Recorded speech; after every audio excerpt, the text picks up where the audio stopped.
Hey folks, welcome back to my channel. This week we are making the IntoResin handmade crystal flower brooch resin mould, the original design. There is a newer design, but this is the original one. It is still available on their website and I'll leave a link to it down below. Now, this is what it looked like when it was completely finished. I did make a couple of them and I'm not sure if this is the exact one I make in the video or if this was another one.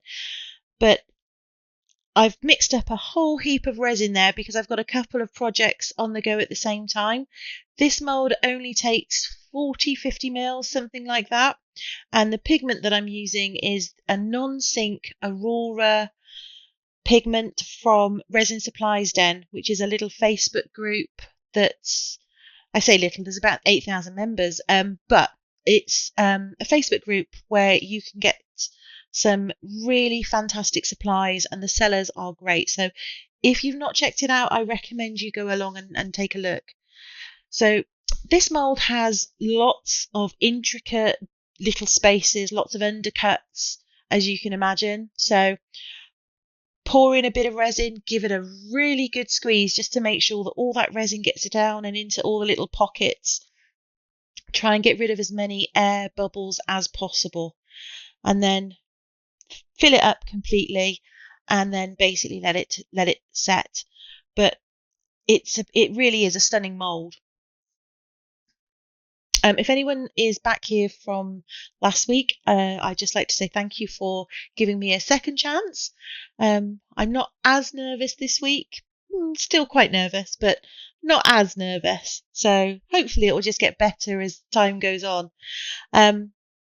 Feel free to like, subscribe, and if you drop me a comment, I promise to reply to everybody that leaves me any messages. So I just fill the mould up all the way to the top and then give it another really good squeeze and squidge all around to get rid of any air.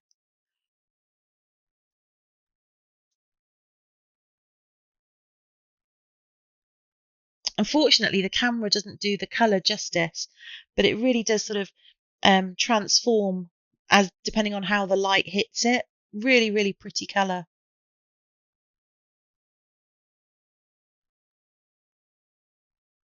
And one other thing that I would just say is, yes, I'm aware that I hold my stirring stick upside down. I just find it more comfortable that way to have the fatter bit in my hand. But there we go. So this is just me doing a final squidge, trying to make sure that all of that air is out. And you can just see some bubbles coming up and popping away. And then the following day, it was time for the demould. So